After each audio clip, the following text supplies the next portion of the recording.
Section 1.8 Higher Order Derivatives. In the previous sections, we learned how to find derivatives. All we found was only first derivative. Here we're going to go beyond the first derivative. So y prime, which you can write as f prime of x, or dy dx, that's called the first derivative. That's called the first derivative. Now, if you take the derivative of the derivative, that gives us y double prime. Or you can write it as the derivative of the derivative with respect to x. That's d square y dx square. That's called the second derivative.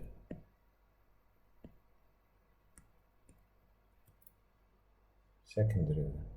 Y triple prime, it's d3y dx3. That's the third derivative.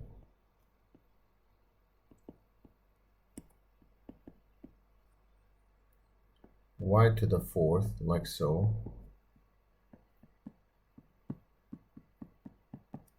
Fourth derivative.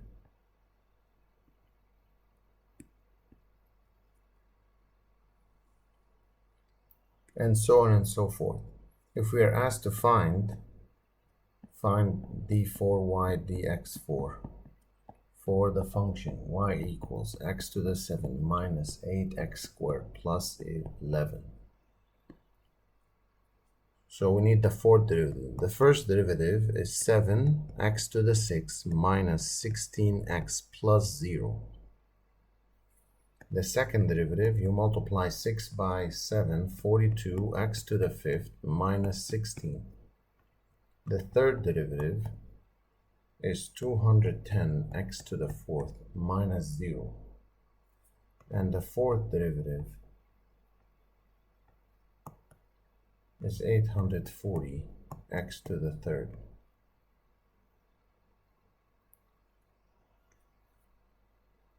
Another example, find y double prime for the function y equals x squared plus 5x all to the 6th power.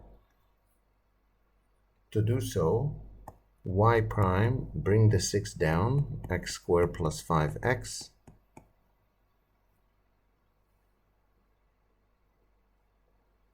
X squared plus 5x all to the 5th power times, by the chain rule, the derivative of the inside, which is 2x plus 5. So from here to here, I use the chain rule. That's just y prime. Then y double prime, keep the 6 out for now. There's a times, so we have to use the product rule.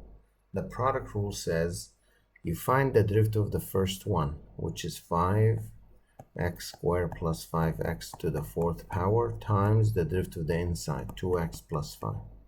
And keep the second one the same, plus keep the first one the same, times the derivative of the second one, which is 2.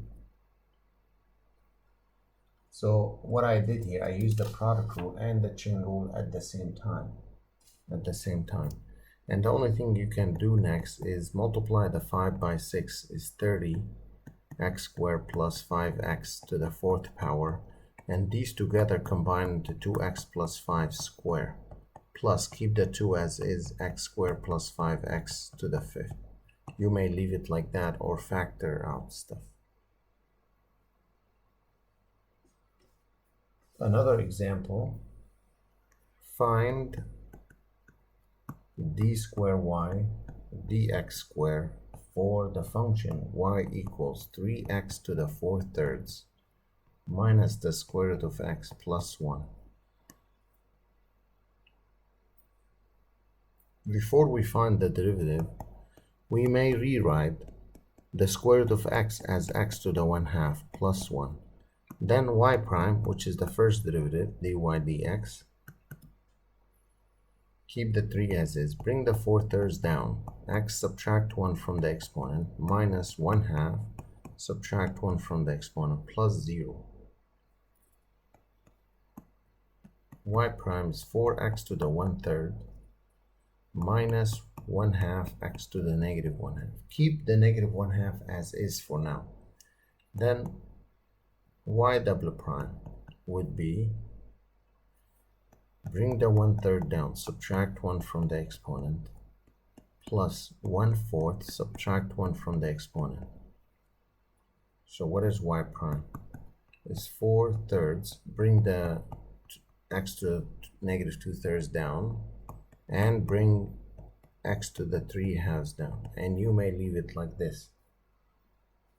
No negative exponents in the final answers. Where do we apply higher order derivatives? Where do we apply them? Well, we recall s of t is used for the position function, position of an object after time t from its original position.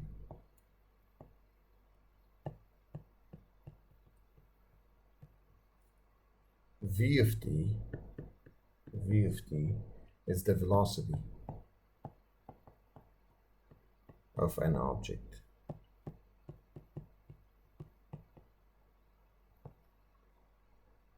That is s of t units from starting point at time t. So what's the relation between them? V of t is defined as the derivative of the position function. Now if I differentiate both sides, I get s double prime of t is v prime of t. And the v prime of t, we call it a of t, the acceleration.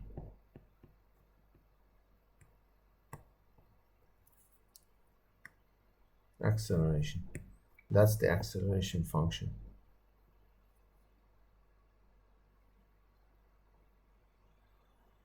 Given, as an example, s of t equals 4.9 t squared. So we have a stone is dropped. A stone is dropped from a cliff.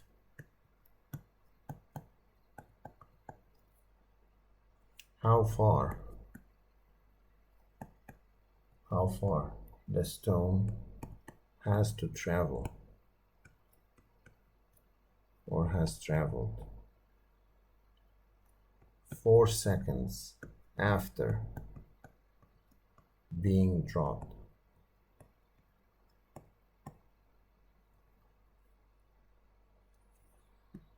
So basically, how far means the distance, the position. So they ask us to find s, the position at t equals 4.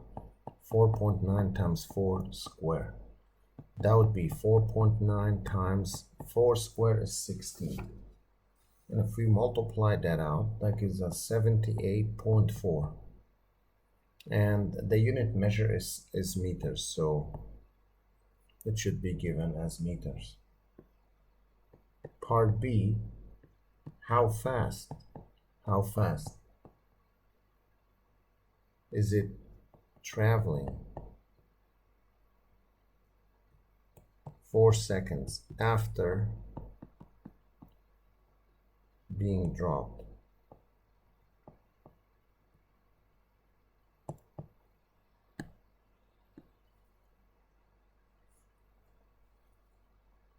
So we need to find the velocity at 4. That's what the question is asking. Well, what is the velocity v of t? Is defined as s prime of t. What is s? S is 4.9 t squared. Derivative for that. What's the derivative for that? It's 2 times the 4.9 t. That gives us 9.8 t. Then v of 4, 9.8 times 4. That gives us 39.2 meters per second.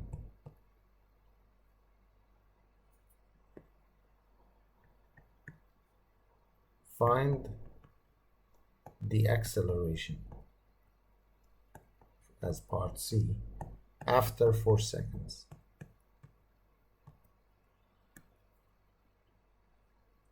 Well, what is the acceleration? We define the acceleration a of t as v prime of t. We found v.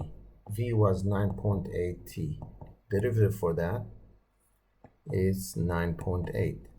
So if I want to find a at 4, it's going to stay 9.8. And the unit measure is always meters per second square.